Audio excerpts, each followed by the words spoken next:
Recording, and now we can go. Okay, welcome back, everybody. This is the Internet Security for Seniors class. Who remembers what we did last time? What was Jeff's rule number one to be safe in today's world? I don't answer a Aha. call that you don't recognize, the number that you don't recognize. If you don't recognize the number, don't answer the call, especially if the number seems to be in your area code.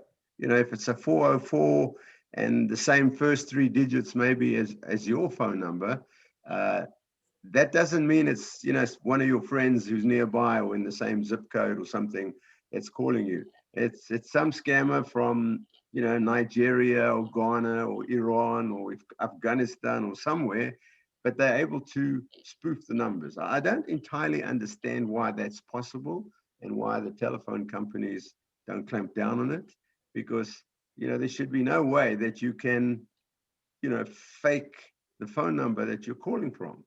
But I think that the history has been that AT&T and Verizon and all those guys don't really care a damn about us until Uncle Sam has got, you know, on their backs. So there was a long time during which they didn't even stop spam emails. Then they got beaten up, and, you know, a lot of outcry from people, you know, tired of getting hundreds of scam email. And so they cut down on that. But there's still, you know, we all get still dozens of scam emails a day. Why they're not stopping it, I don't know. But most important, well, that's the ISPs, the internet service providers like Gmail and Earthlink and Yahoo and so on, whoever you got your email with. But why AT&T and Verizon and so forth can stop at least 80% of these scam calls, I don't know, because they know where the call's coming from. They know it's originating in, you know, in Russia or something, but the number that comes up on your phone says 404 and then maybe 255, which is, you know, the next three digits or whatever it is of your phone number. Anyway, let's move on then. So that's, sorry, they go have ahead. my number on it.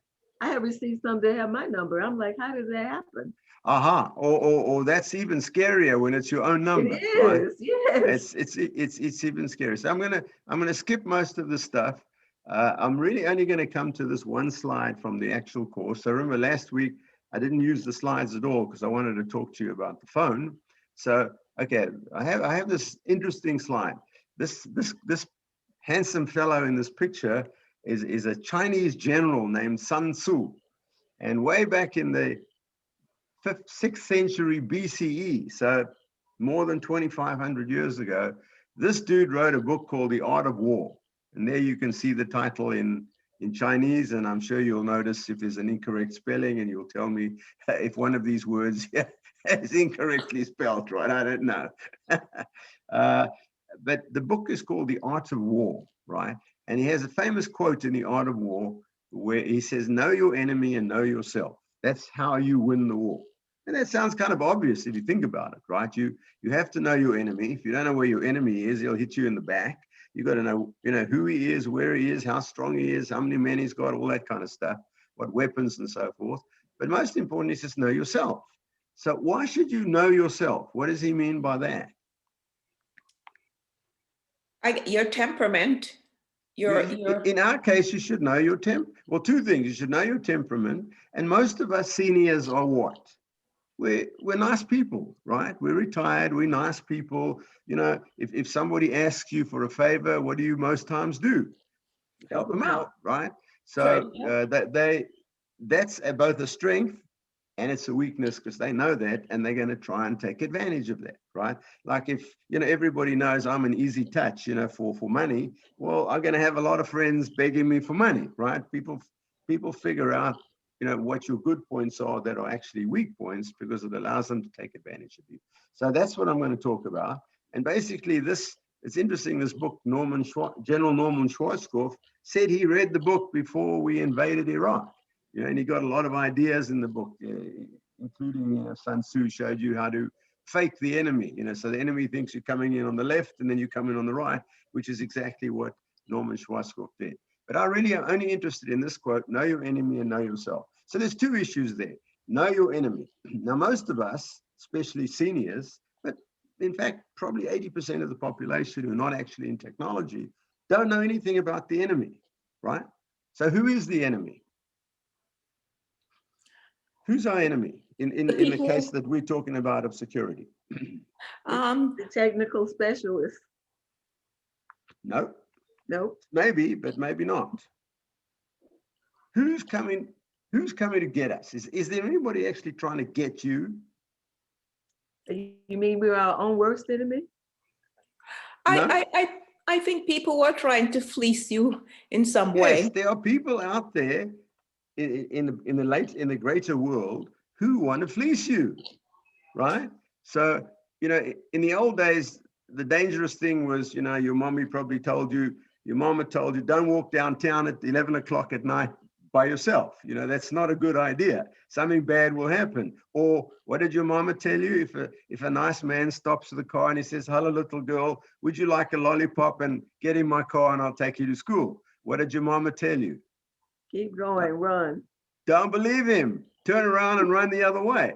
So the fact is that today there are those people, except they're not physically inviting you into their car anymore. They're doing it through the internet, which is why they can do it from Afghanistan or South Africa or Nigeria or Russia, right? Because from Russia, you are just as close on the internet as the guy next door, right? Because they can send you emails and they can, you know, call you on your phone and so forth.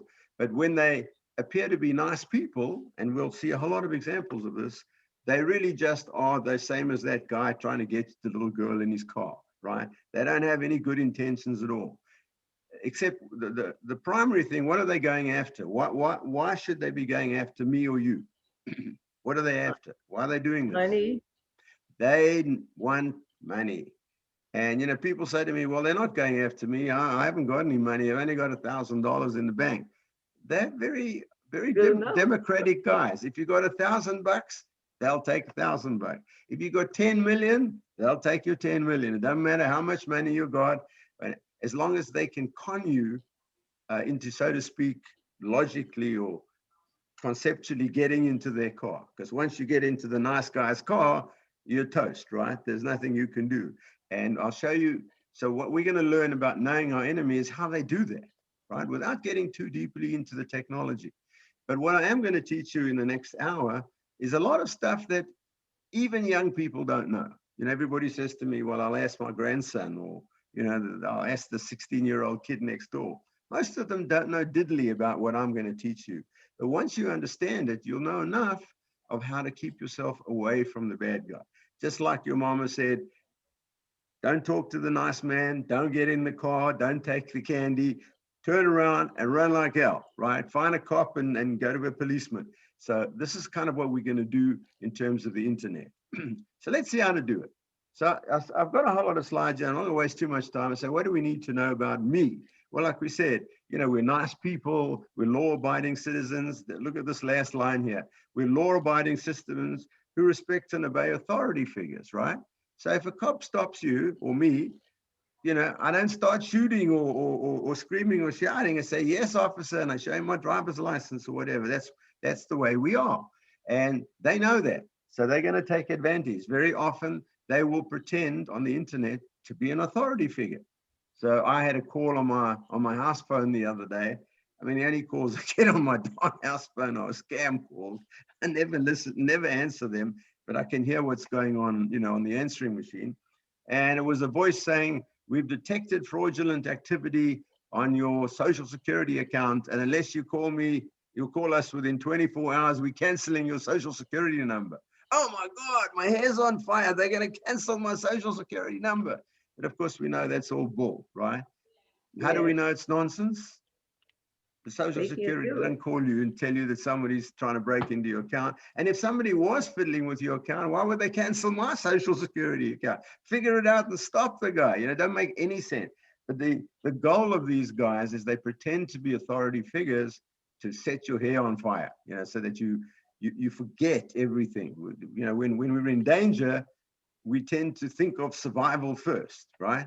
And you know, it's a terrible thing if a social security number is canceled. You're not going to get any social security payments, or you won't have Medicare anymore. It's a disaster. In fact, there's no way they can cancel your social security number. Not such a thing doesn't exist. But people believe it, right? And the call that I had was very believable. It was a really nice sounding guy with an intelligent voice. They obviously are hiring people. It's criminal gangs overseas, but they're probably hiring Americans for, you know, $50 or something to read this thing out, so that they can, you know, scare us. And they often use the name, as I discussed last week, they use names like Microsoft and Google, right? Microsoft's calling you because there's a problem with your computer. Baloney, Microsoft doesn't do that. That's not their business. But everybody knows Microsoft, so they use the name of Microsoft or your bank. You'll get calls or emails that there's a problem with your bank account and you better call them and transfer the money out of your account. Otherwise, it's going to be stolen and taken to China. That happened to a friend of mine, right? That, you know, your money's going to be, there's a transaction, we've detected a transaction coming in that's going to transfer, you know, $10,000 of your money or something to China. So we got to stop it now. Oh my God, you know, that's all baloney, right? They just want to get at your money. So they know that, you know, we sometimes we're single looking for companionship. So I've had at least one example. I think I might have mentioned last week, a lady in Denmark, and she kind of hooked up with a guy who claimed to be an American soldier in Afghanistan and blah, blah, blah. And by the time I got involved, she had already lost about, she wouldn't tell me the whole amount, but I figured out it was at least 4,000 euros, which is, you know, nearly $5,000. And well, that's a lot of money for anybody, but particularly for a divorced single mother, you know, working on a job, that's horrific. But they don't care, you know, they're completely ruthless. If it's your last penny in your bank account, they'll take your last penny in the bank account, right? They're utterly and totally ruthless. So we need to know what's going on, right? And another reason then we say is, why are they attacking us? You know, why are they coming after us, seniors? Well, there it is, we're retired, right? So they know, what have you got? You've got some money. Yeah, they're not going to attack your 16-year-old grandson because he ain't got no money or very little, right? He's got a paper route and he earns $20 a week. They don't care about that, but they know that you've got some money, you've got some savings, some investments, you get Social Security, you know, that maybe even that they can scare you and blackmail you. So, you know, I know people who've had this scam that comes across, you get an email that says, look, I've got your password of your email, and they quote, and I got one actually, and they quoted some old password that I haven't used for 4 years, but you know, some people haven't changed their passwords, so they get scared. And I know what you're doing, and I'm going to tell all your friends what you've been doing, and so on and so forth, unless you pay me. And the numbers are quite high, you know, $600 or $1,000 and that kind of stuff. But basically, it's all nonsense. They are simply going after the fact that, yes, you probably can, if you have to, you know, cough up $1,000 or something. It might be of great hardship to you, but they don't care. You know, one case I had where they just said to the guy, he said, I haven't got that kind of money. He said, well, go borrow it. Go get it from your friends. You know, they're beyond ruthless, and they are very well. The whole these scams are very well planned. So that's why I say, don't talk to them. You know, I've had class people who say, look, I'm a pretty smart person. I'll talk to the guy. I'm not going to give any money. I just want to hear what he has to say. Don't do that. They're smarter than you, and they're smarter than me. They've honed this, you know, they've polished the spiel that they've got. They've polished it. They know all the tricks of the trade. Better not to get, you know, don't get in the car. You know, it's not, you would never say to your mama, well, I'll just get in the car, but as soon as we get to the first light, I'm going to jump out of the car. It doesn't work that way, right? Once you're in the car, you're in trouble, right? So don't believe any of the stories, and, you know, don't even get into conversation with these people. So let me keep going. I'm going to skip you're going to have all of these slides, but I want to get to the good stuff. So a couple of things. I think I might have mentioned this last time. I've got this here. For using credit and debit cards, my rule number one is never use a debit card for regular shopping. Now, a lot of people do that. It's very dangerous and really not a good idea because with a credit card, if you use a credit card, you're protected. The bank will pay you back. So if someone steals your credit card number and makes purchases on Amazon or whatever, they'll give you your money back, right? And then the merchant will usually eat that cost if they haven't done enough due diligence. So the bank will stop there. But on your debit card, the money is going directly out of your savings account or your checking account. And once it's gone, it's gone. Now, good luck with trying to find the money which some guy's drawn out and he's already spent it and he's left for Mexico or Florida or something like that. So don't use debit card. People say to me, well, I don't like a credit card because I don't like the bills that pile up and so on. Well, then, do what I do and I've been doing for many years. You have a credit card, you pay the balance every month. So it's exactly the same as using a debit card without the danger of the debit card. The debit card is a great idea, but about the only place you should use a debit card, excuse me, is an ATM, oh, excuse me, to get cash, right? That's about the only, you have to use, if ever you need cash, you have to use a debit card at an ATM. But other than that, don't do it. Not a good idea at all. I'm really guilty of that one. Yeah, and don't feel bad about it because everybody does it, everybody uses it, but it's not a good idea when you start to think about it. Is that here's an example of what happened to a friend of mine.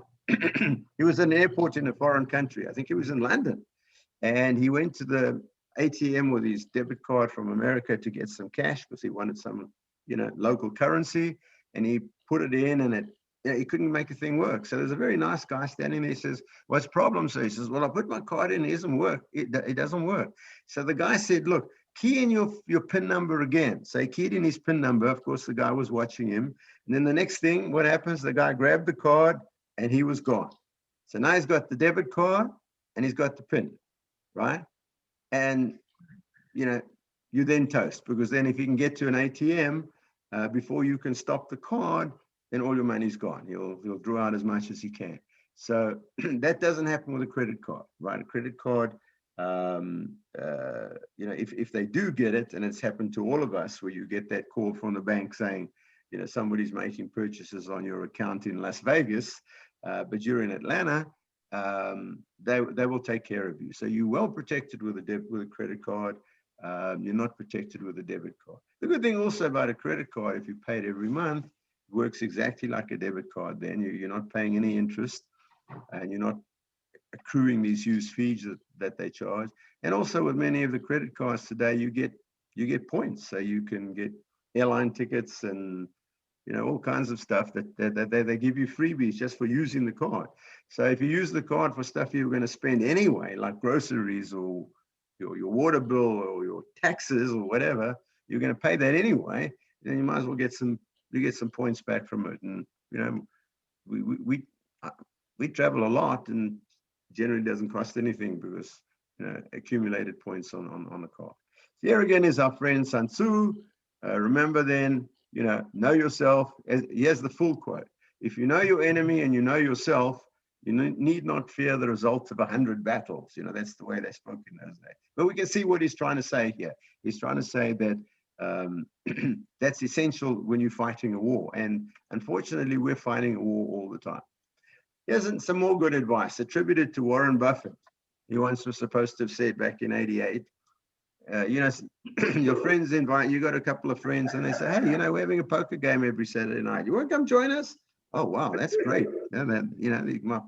These guys are inviting me to poker game. And they say, "Look around the poker table. If you can't see the sucker, you're it. It's you." Now, where do we get suckered on the internet? Well, how much do you pay to use Gmail? Nothing. Anybody uses Gmail? How much do you pay? Nothing. Zero. It's free. Well, Google, which gives you Gmail, is a pretty big company worth hundreds of billions of dollars. How do they get to be worth $100 billion if they give their stuff away? Ever ask yourself that question? That's Money. Sell your information. In other words, that's right. They're not in the business of email. They just do email, and they spend a lot of money on the email. They've got lots of people and software writers and administration, and they've got computers and so on. That's a cost of doing business as far as they're concerned. What they're really selling is you. So you aren't the customer of Google. You are the product. They're selling you. So whatever you like, which sites you go to, and who you communicate with by email and so on and so forth, all that information has been sold all the time. And so 24 hours a day, companies like Google, Facebook, and so on, they're running online auctions. They're having an auction right now at this second, right? And let's say I have a shoe store in Sandy Springs. I have a ladies' shoe store, and I would like to have a sale. Well, in the old days, I'd have to print out a bunch of flyers and get them handed out and so on and so forth.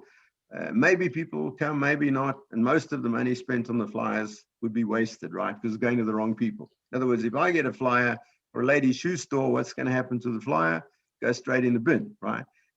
As they always used to say, half of sales and half of marketing is wasted. You just don't know which half, which half of it went to the right people, which didn't. So now you can go to Google and say, I have a shoe store in Sandy Springs. Let's say it's an upmarket store. We sell fancy schmancy shoes for $600 or something. Okay, I would like to have a sale. So the market that I would like to connect to is women of a certain age. I have expensive shoes, so it's not for kids of 16 or 18. It's for maybe women of 30 and up, right? Kind of thing. I want them to be in and around Sandy Springs, Dunwoody, whatever the geographical area is. I want them of a certain economic status, because if you don't have the right economic status, you can't afford my fancy schmancy shoes and so on. So I tell Google all those things, and Google says, if you would like to bid on it, we have a list of emails of women of the right age in the right area, blah, blah, blah, blah, blah, blah. Give us a bid.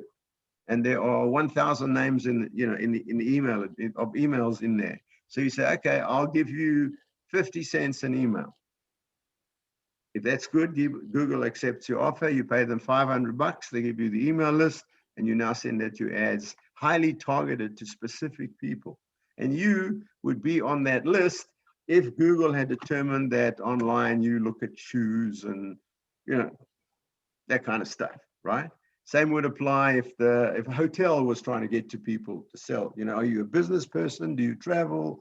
Do you like to stay in 4-star hotels or whatever? They will get exactly those people, and they will sell that information to advertisers.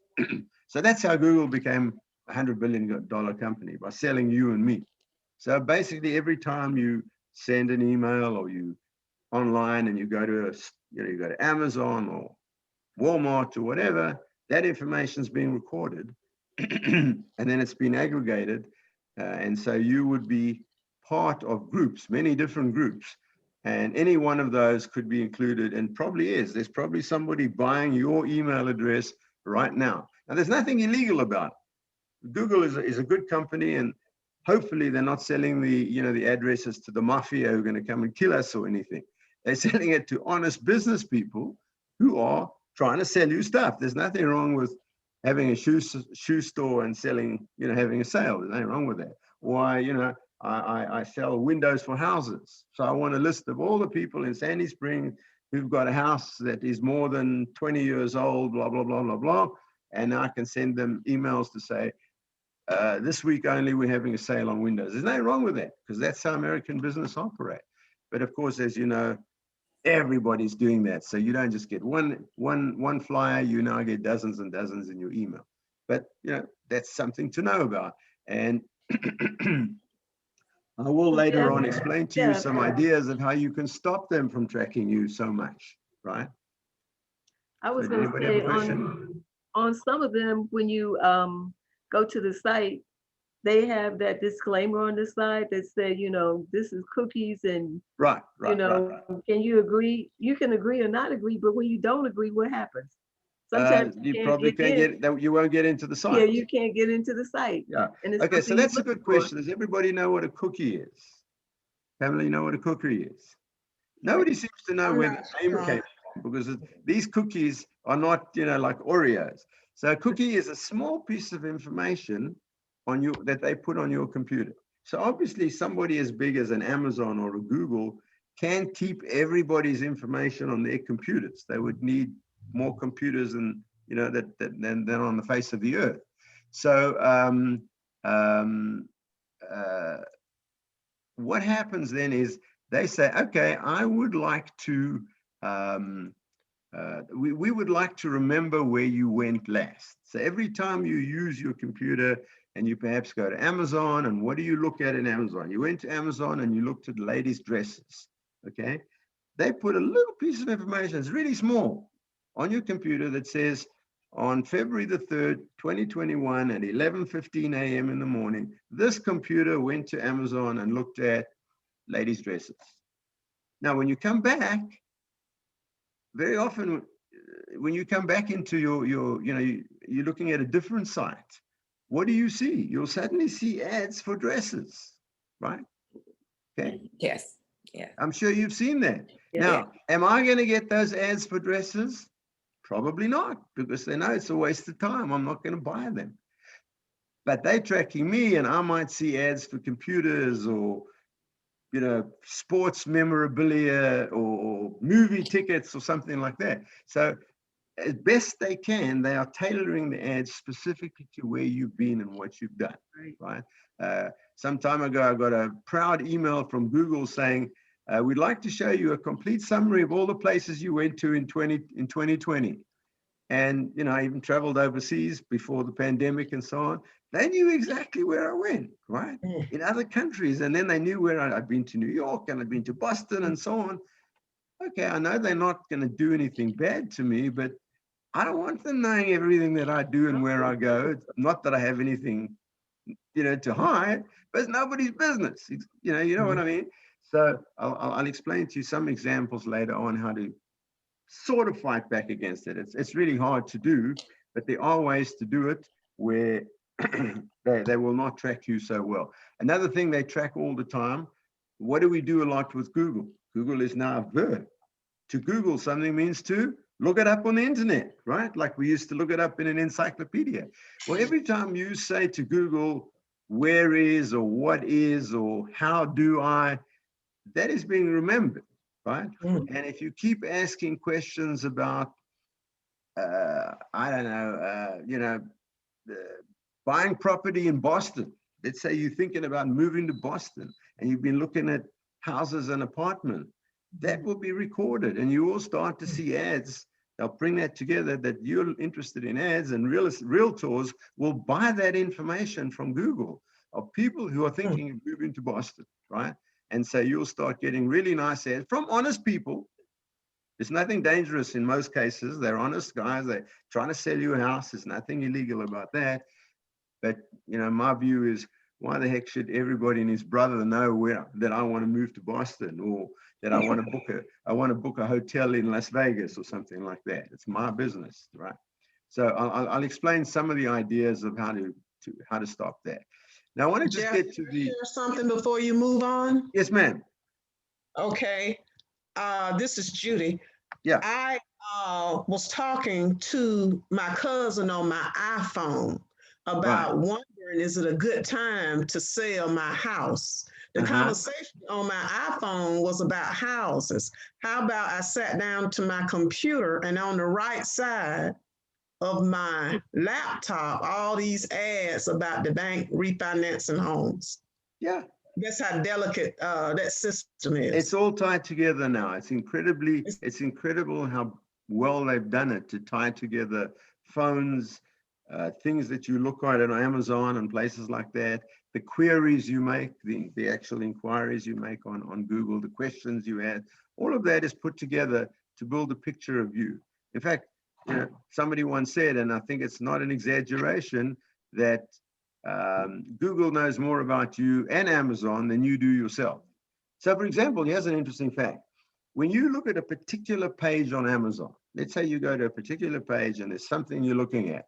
It could be cookware, or it could be dresses, or it could be shoes, or whatever. And then I go to the exact same page. You and I will not see exactly the same information. Wow. You may see a slightly different price to me. And in some cases, you will see slightly different colors.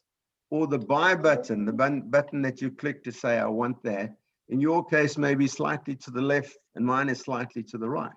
Why? Because they've learned over time that for people like me, that, like me, meaning, the information they have on me, Mhm.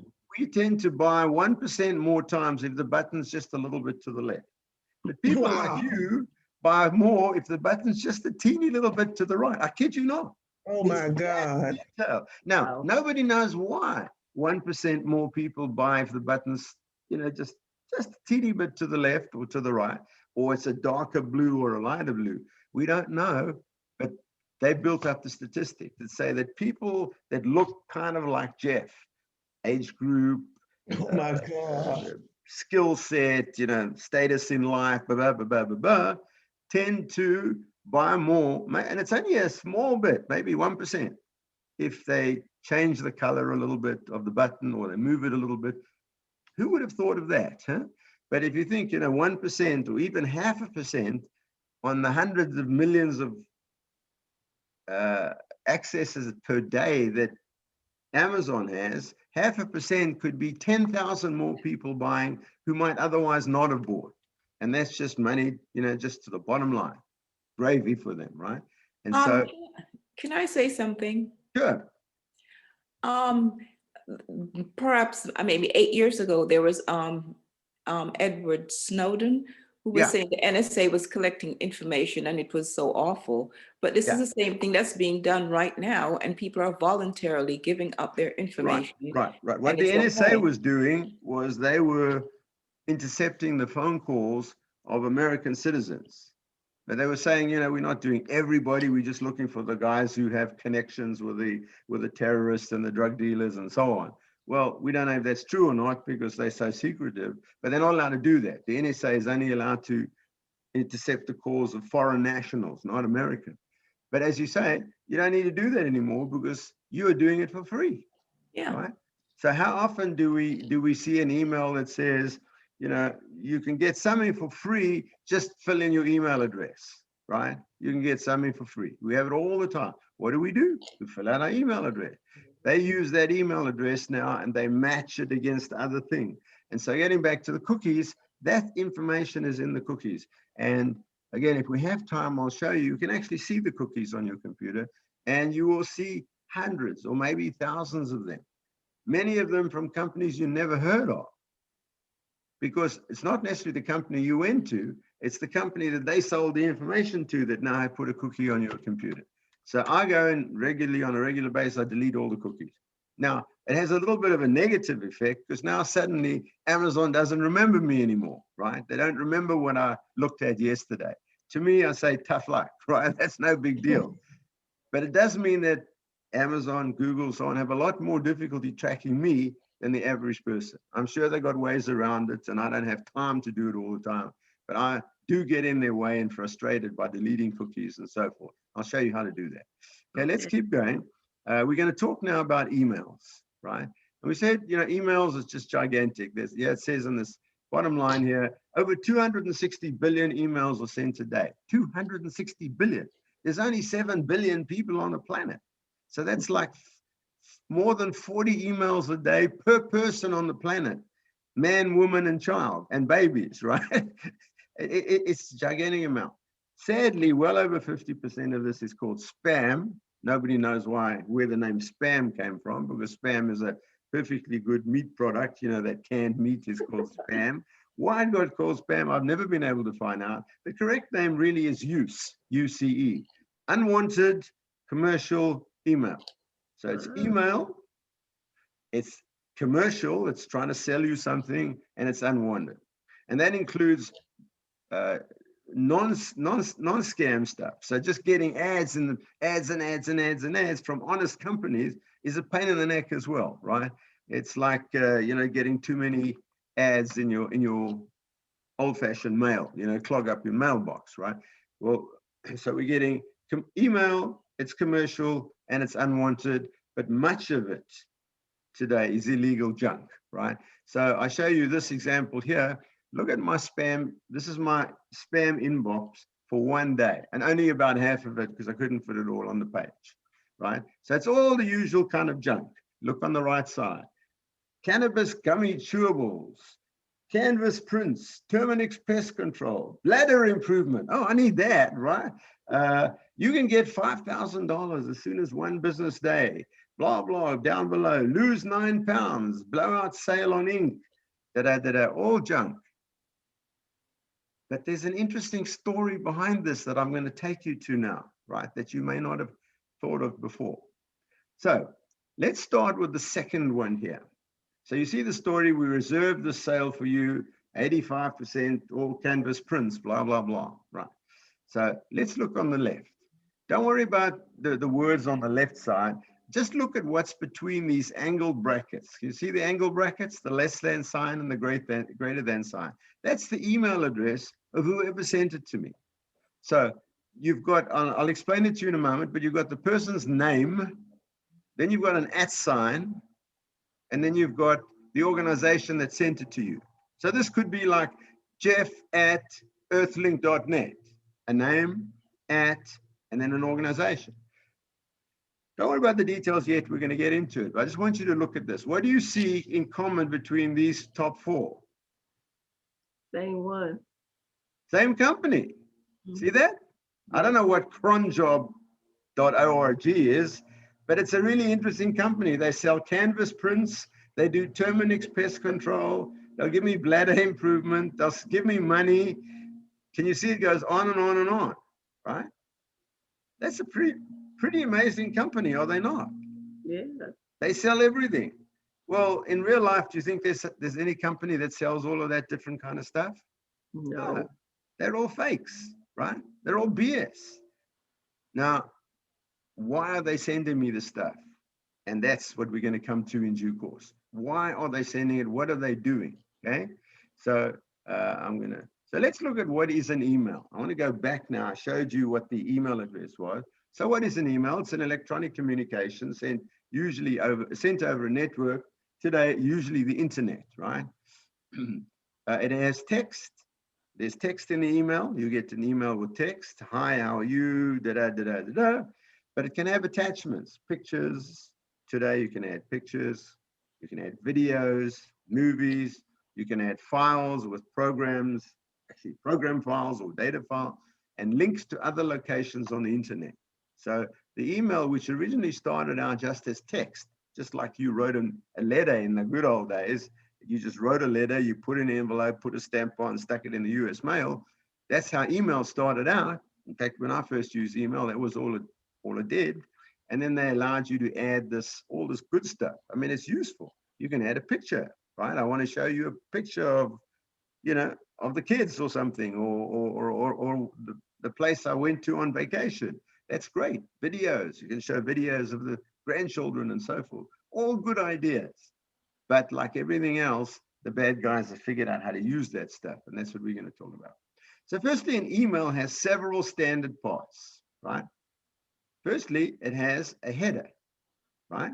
The header, if you look at an email, so here's an email. I just took a random email, right? There's a from address, and that's the email address of the supposed sender.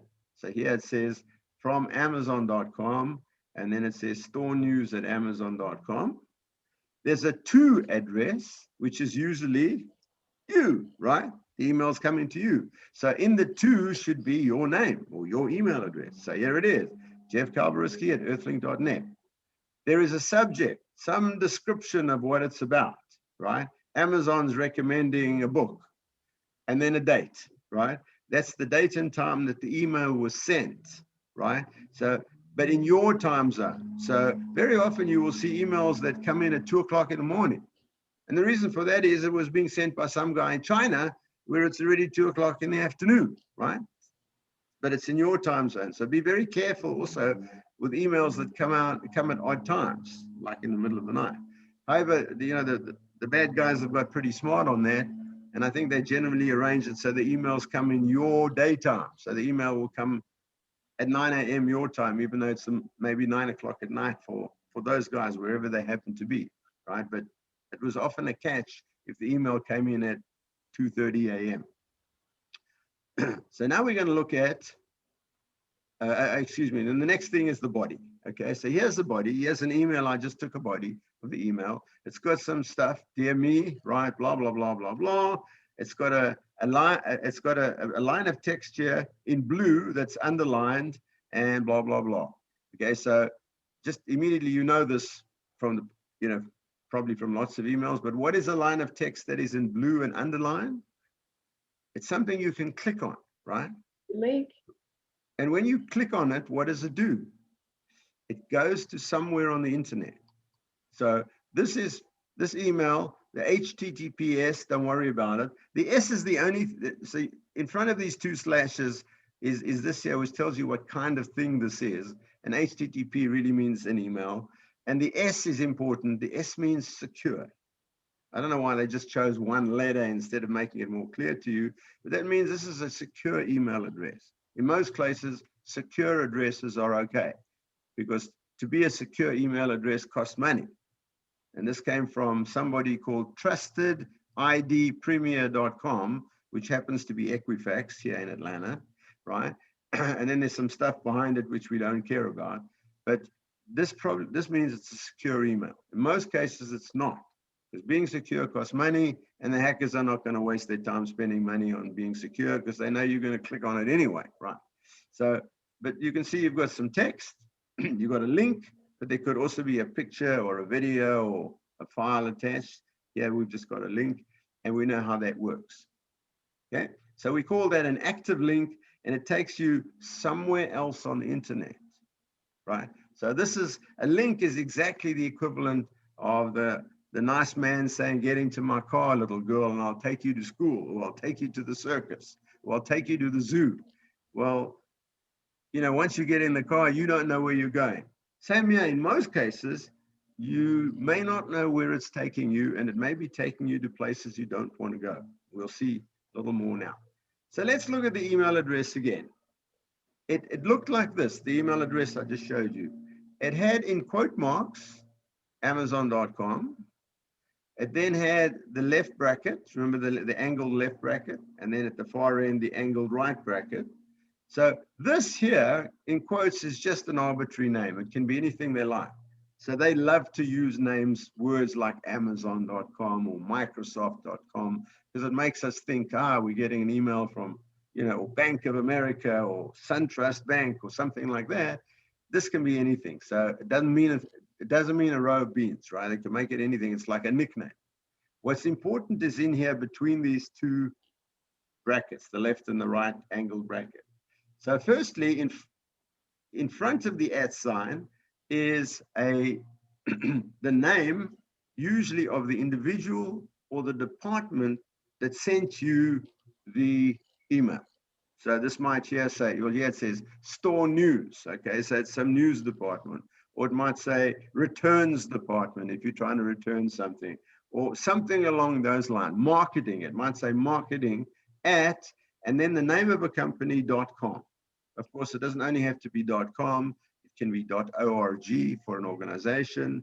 It can be .gov for government, and it can be .net, which is a network, and a few others, right? .mil, military, .edu. EDU means education. So it's a university or something like that. Okay, and then the right bracket. So that is either the name of the company, like Amazon that sent it to me, or Walmart.com or Microsoft.com or something like that, or it also could be the internet service provider, like Gmail.com. So if this said here, Jeff@gmail.com, that's the name of the person is Jeff, that's me, and I get my email from Gmail, right? It doesn't mean I work for Gmail, I get my email from Gmail. But if it was a company name there, at Amazon.com, it came from somebody or some department that works for Amazon.com. They have like Amazon has kind of their own ISP, right? But you and I who don't have our own ISP, we use gmail.com, earthlink.net, yahoo.com, hotmail.com, and a whole host of others. The good news is it doesn't matter which email ISP you use, they all follow exactly the same format, right? So there was a time in the early days when they were all different. but now they're all exactly the same. So I can send you an email, or you can send me an email, regardless of whether you're Earthlink or Gmail or Yahoo or Hotmail or whatever. They use a standard format and it gets sorted out. So remember this, because we're going to see a lot more examples of it as we go on. So let's look at this exciting email offer I received recently. So notice it's got a picture in, right? See that? This is all a picture. Can you see my cursor, by the way? Can you see my red cursor? Yes. Yes. Okay, good. Because I have two screens, so I got to make sure that you're seeing it on the right screen. Notice that this is a picture. It's got text in the picture, but it's really all one big picture. And a picture, of course, is worth 1,000 words. So it says, take this 30-second survey about Amazon and qualify for amazing trials. And then you'll get an exclusive offer for $50. And then take the survey now, right? That sounds pretty cool. I'm retired. I got plenty of time. Would you not like to earn $50? Why not? It's going to take me 15 minutes to do the survey, and I'm going to get an offer from Amazon to buy. I can get a gift card for $50. Sounds great. Also down below, can you read what it is right at the bottom here? It's kind of small. You may unsubscribe at any time. And then there's unsubscribe, and again, it's in blue, which means it's a link, right? So who's clicked on the link for unsubscribe? I have. Everybody has, right? I don't want to get the stuff from you anymore, okay? Right. So if this really came from Amazon or from Walmart or Microsoft, a real company, and you click on unsubscribe, then they will take you off the list. But let's look a little more detailed into this one. So everything looks good here, does it not? Right? Yes. In fact, I can't show you the whole picture, it was too big, but it had the Amazon logo on it as well, right? So let's look at the header. So from Amazon, that looks good, doesn't it? To me, subject, Jeff Kalbariski, please respond, and a date. So let's look in more detail into this.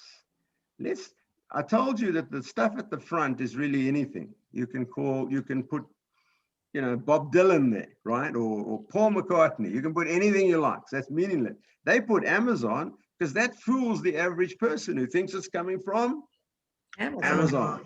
But what's important is between the brackets. Right? Now let's see what we got between the two brackets. Here's the @ sign in the middle. To the left of it should be what? The name or the department that sent this to me. So I would expect to see their marketing department or sales department or something like that. Agree? Or somebody's name, John Smith, right? But it isn't. It's some computer garbage, right? Then what do we got after the @ sign? Now you'd expect if this came from Amazon, what should it be after the @ sign? Amazon.com, right? Yes. But what is it instead? Read it out. Modernstealing.com. So these guys are telling you it's a scam, right? I mean, this is the funniest one I've ever seen. But how many people look at this? You're right. Very, very few. What do they look at? Amazon.com. It must be real, right? But basically, this is a scam. They've used the name in front, Amazon, which can mean anything, but they didn't even bother to try and cover up the address. Right. Modernstealing.com. Now, if you fall for this one, whose fault is it, right? They've told you this is a scam, right? Yeah. Okay. Steal. Amazon, this is fake. Sender's name 5NTGC72. What the heck is that? And then the send, we call this the domain. The bit at the back, the gmail.com or the Amazon, we call that the domain, is modernstealing.com. Don't say they didn't warn you, right? That's how confident these guys are that you're not actually reading the email. But they don't even bother to cover it up. So let's take a look now at the unsubscribe, right? Now, if I clicked on the unsubscribe here, do you think they're going to take me off the list? They should. They're supposed to. I hope they do. They should, if what? If they're an honest company. Does the mafia obey the rules? No. The law says you mustn't steal money from people or kill people. Does that worry the mafia? Not in the least, right? No. So in actual fact, if you click on the subscribe, which sends an email to them saying, please take Jeff Kalvaritsky at earthlink.net off your list, what do they now know? They now know that this is a good email address, right? Will I get more or less junk mail now? Possibly more. I'm probably going to get more because either they're going to send me more or they're going to sell my email address to some other crooks.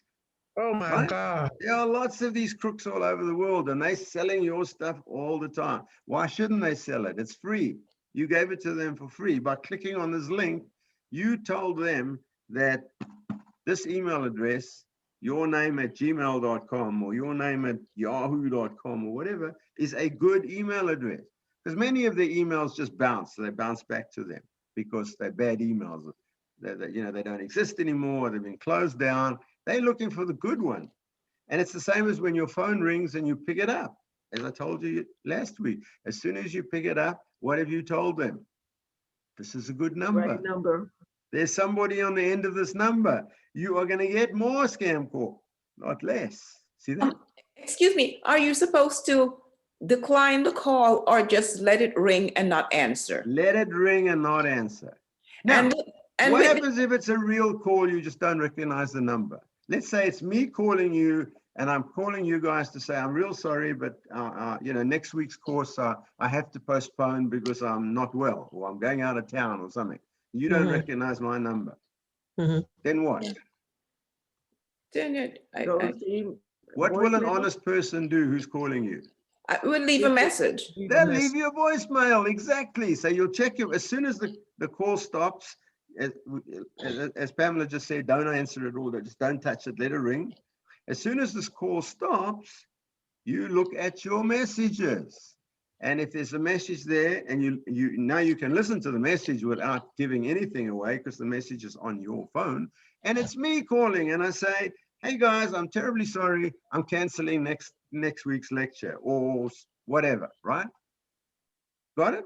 Yes. Or it's a doctor calling, a doctor's office. You don't recognize it because they did some test on you and it's a new doctor.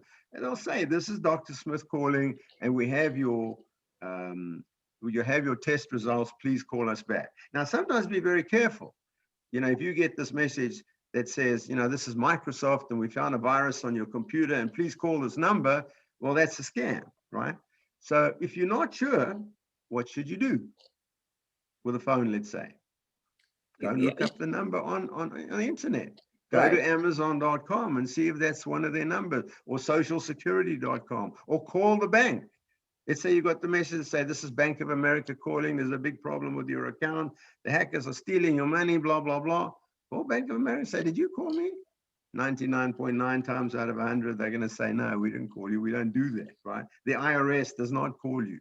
But if it's a doctor's office or something like that, just go check the number. Online, you can go to www.drsmith.com. He's almost certainly got a website and get the number from there. Don't call the number that they leave because that could be a scam, right?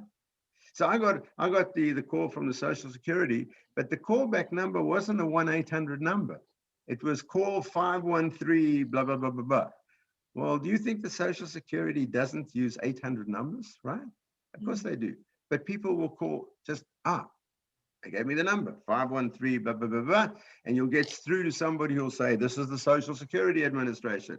Meanwhile, it's just some scammer sitting in an internet cafe in Africa or Afghanistan or India or somewhere, right?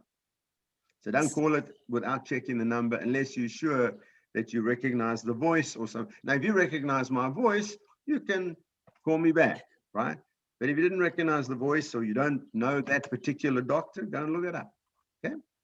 So don't ever click on the unsubscribe unless you're sure that it's a valid company. So if you get a real email from Walmart and they're trying to sell you stuff and you're just tired of it, and it is from Walmart, then you can click on the link. Otherwise, don't. And remember, if it was from Walmart.com, then, over here, you would have at walmart.com, right? That they can fake. Now watch out. They often use very similar names. They might create an address of Walmart with 2 T's on the end or something, right? I'll show you one example like that. You've got to be really careful. They are very, very clever. Okay, so let's keep moving on. So what are they trying to do? Well, you can see it here in the picture. You know, the hand reaching out from your computer and grabbing your wallet, right? That's what they want to do. They want to get to your wallet, okay? So this one is also puts, you know, the phishing line, right? That's called phishing. Phishing is when they send you an email to get you into their car, to come to them. And we'll see that in a moment. Okay, so rule number 1, all of those emails will often say, just click here to get a $50 or take a survey or something like that. Rule number 1, never, ever click on a link in an email. Do not click on links in email, right? I always say to my class, somebody says to me, I clicked on the email. I say, put your hand on the table, stick your finger out, and I'm going to chop that finger right off so that you never do it again, right? Just think of that. Don't click on links, because as soon as you click on the link, that takes you to somewhere on the internet, and you may not want to go there, right? I do occasionally get valid emails. I got one not long ago, even from my bank. And it was some special offer and get a credit card and blah, blah, blah. They shouldn't do this. But again, I didn't click on the link, right? I checked out what the address was, right? Where is this link going to take me? And it was, in fact, the bank, and it was fine. I didn't click on it anyway, but I know that it was safe to do, right? So if you're not sure, just delete the email. Reading the email doesn't do any harm. Reading the email doesn't do any harm. Clicking on the links is what gets you into trouble. Never, never, never click on links, okay? No legitimate organization will ever send you a link in an email.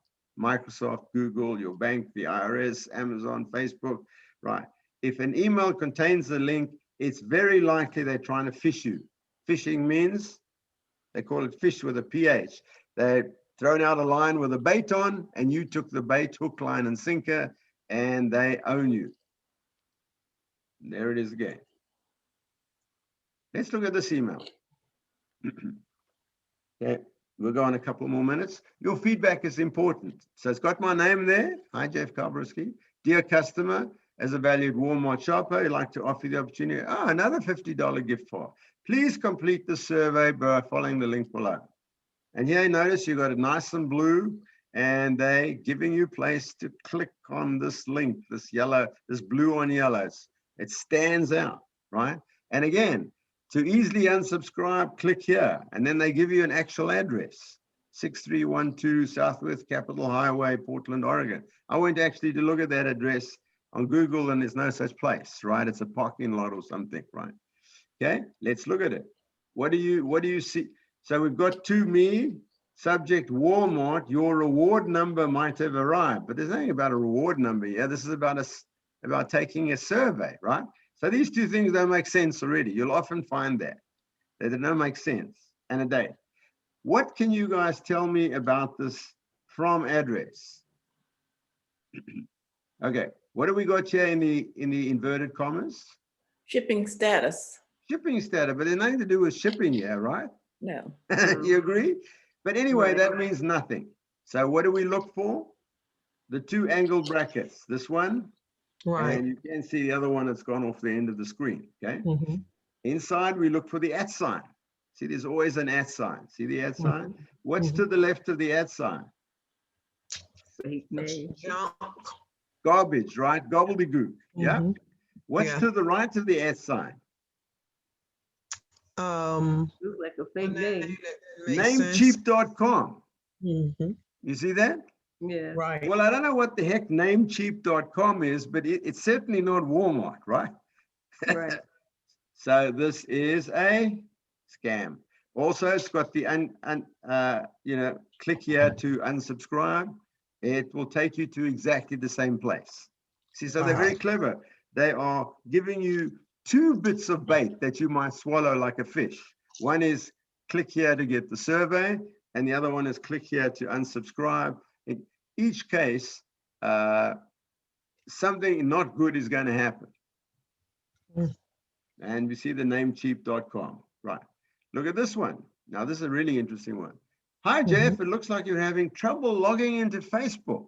Just click on the button below and we'll help you log in. Isn't that nice of them? Now, it's possible you were having trouble getting onto your Facebook account, right? So they want me to click here. So again, what do? We go look at the header. Okay, it's addressed to me.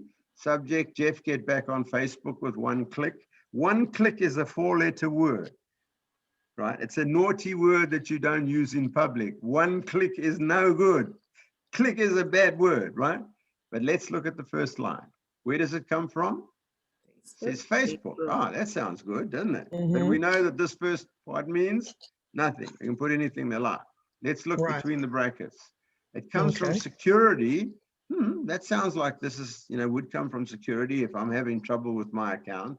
And what's the name of the, what's the domain name? Facebook. Facebookmail.com. Is that Facebook.com? No. No. You remember I said to you how clever they are? They created an address, facebookmail.com. See that? Yes. It obviously should be facebook.com, right? But it isn't. It's facebookmail.com, which has nothing to do with Facebook whatsoever.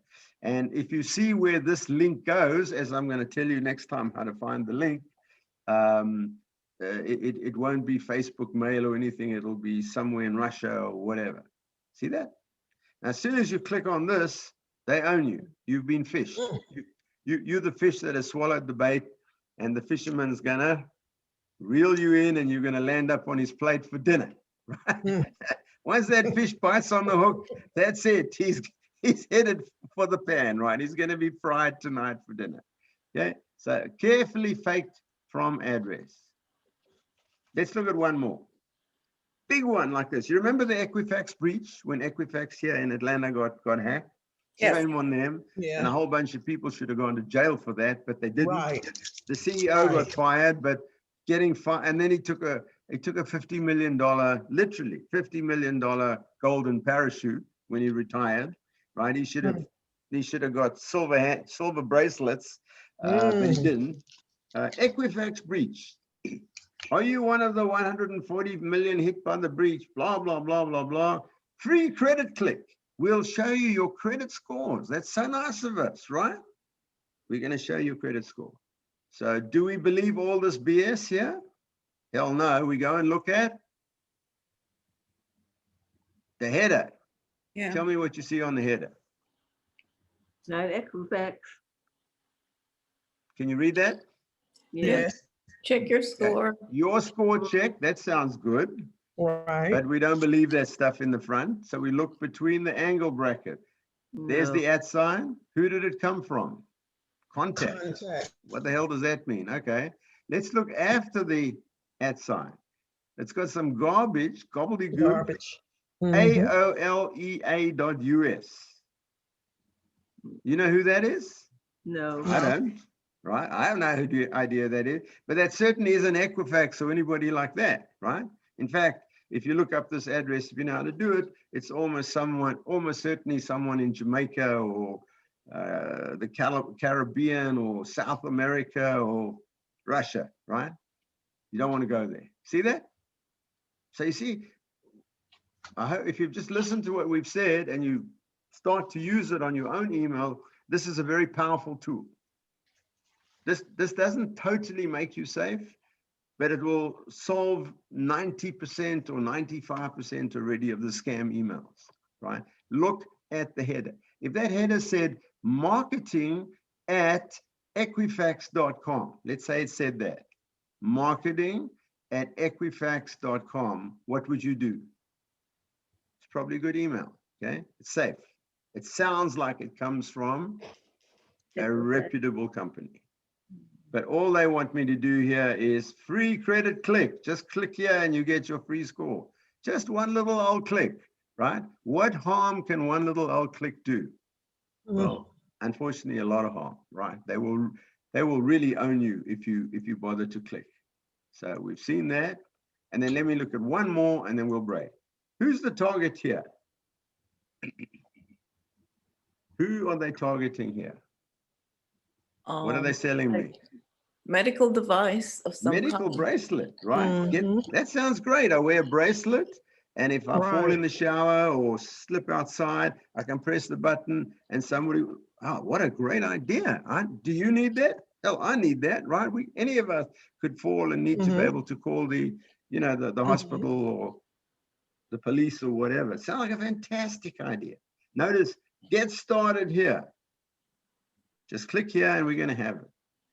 Do we believe? And look at the nice logo, the medical symbol, e-medical Mhm. alerts. Man, this sounds great, doesn't it? Yes. Look at the header. Tell me what you see in the header. Medical alerts. Medical alerts. What does this mean? Nothing. It's junk, right? Where do Mhm. we look? Between there and there. Okay. So Right. again, contact. No, it's the same as the previous one. Contact Mhm. at Mhm. some gobbledygook Mhm. AOLE.a.us. Do you remember this one? We just saw it on the previous one, right? Mhm. These companies are amazing. They do all kinds of different things in one company. Yeah. Okay. So Just slightly basically, different. who are they targeting here? Me. Us, right? You and me. Because Us. so that's how clever it is. In other words, they have managed to acquire an email list of people over 65, right? Then your grandson is not going to get this email. Your 30-year-old daughter probably isn't going to get this email either, unless they know, wait a minute, she has an older mother living alone. She may get the email and then she's going to get this device for her mother or her grandmother, right? But mostly this is going to come to us. See how clever they are? Yeah. Now, this, you could easily be fooled by this. It really looks good, does it not? These Yes, guys it have does. done a very, very good job. They would spend as much time getting a real job as they do spending on this garbage, life would be better. But they earn a lot more money from scamming. Because if you click on this and get involved with them, it's going to cost you money. Hundreds of dollars, maybe thousands of dollars, right? They take it from me. That you don't want to see the next stage of what goes on here. Okay, any questions on that? That been useful?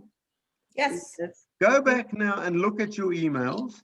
So if you have an email, in your inbox, and if it's a scam or not, doesn't matter. You can open the email. That isn't going to do any damage. What does the damage?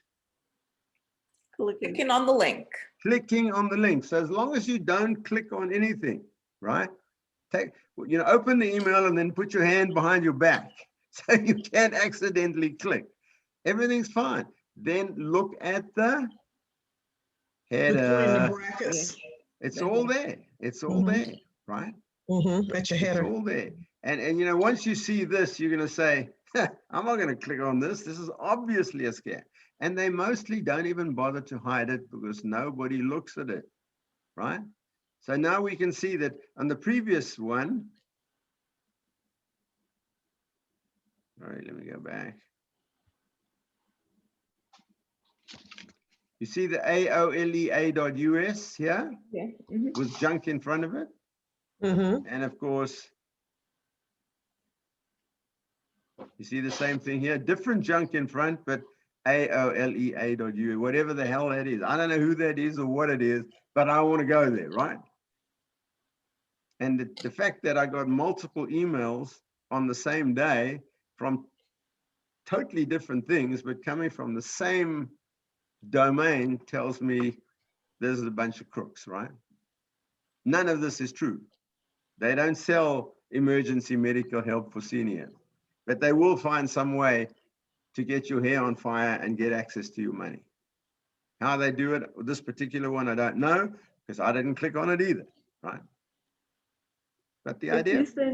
If you send that to spam, will that keep it from coming up again? Just delete it. Just delete it. Okay. So that's a good question. What do we do with this email, right? So just delete it. Delete it. Let it go. Now, in most emails, you can tell the email, your ISP, that it is junk mail by putting it into your spam folder, but that doesn't always work. It's no harm in doing that, but the best is just delete it, right? Just delete it. You can't stop it. You can't stop those phone calls coming in. Well, there is a way to stop the phone calls, and I'm going to tell you about that next week too. There is a way to fight back on the phone calls. You can also do it on the emails. It's not so, it's not quite as good of fighting back. But I get very few phone calls now, or scam call. Maybe one a month gets through, right? But I have a software on my phone that basically kills them off. And I'm going to tell you the secret of that next week. I want to know that. Okay, I'm going to tell you the secret. You Thank just you. have to buy me a cup of coffee at Starbucks. All right. Thank you. Thank All right, you. any questions? I did have one. I had a screen that came over my phone, and it was like that Walmart thing, and I couldn't get rid of it. Nothing would make it go away. On your phone? Yes, it was on my phone. It just dropped over. I was, reading something, and it just dropped They've got over. all kinds of tricks. The best thing then is turn the phone off. Hold That's the what power I did. button for 30 seconds or 15 seconds or whatever it is. Let the That's phone go what I off. did. Wait a minute until it's cleared out and bring it up again. Now, if the thing is still there and you can get rid of it, either call me or take it to an Apple store or a computer, Best Buys or whatever. Because sometimes there've been occasions when, my son had that on his computer where he couldn't get rid of this thing. In fact, it kept going, telling him error message, Yeah. It took me some serious digging to get rid of it. So if turning the phone off doesn't get rid of it, which it usually does, then you may need a little more technical support. But mostly they don't even bother to do that these days. It's not worth it to them. There are so many suckers who will click on the button. They don't need to waste their time with you, if you know what I mean, right? Right. So you've seen the classic examples of what I've showed you, where they're not even bothering to try and hide it because they know people don't look at it. So why do they want to waste their time with somebody, like me, who's really hard to get to? They'll just move on from me to the next guy. Same when you don't answer the phone, what do? They just move on to the next number, right? So you're 404-123-456. They just, once they hang up on you, they don't leave you a message or anything. They just go on to 404-123-457, right? And they're just cycling through all the numbers. In fact, there isn't a human being there. It's just a computer trying all the numbers. But as soon as you answer it, it transfers it to one of the scam human beings who will then say, hello, this is Bank of America, or this is Microsoft, but it's all, it's all fake. They're scammers. And don't waste your time reporting this to AT&T or reporting the emails to the federal government. The FBI actually has a website where you can report this. It's not even worth your time. They're not going to do anything. They're useless. Jeff, next time, could we touch on password managers and using Yes, that will be the next thing in here. I hope to get there. Unfortunately, this course is designed for 4 sessions of 2 hours each, but I've only got 4 sessions online now of 1 hour. So that's why I'm rushing through the other stuff. Get directly to the meat. Next time I'll show you about the password managers, how to manage your passwords. Thank you very much. Remind me so that I don't forget next time. Yes. All right. Thank you. Have a great weekend, everybody. You too. Stay healthy. You too. Bye. I'll stay on for a few minutes in case there are more questions.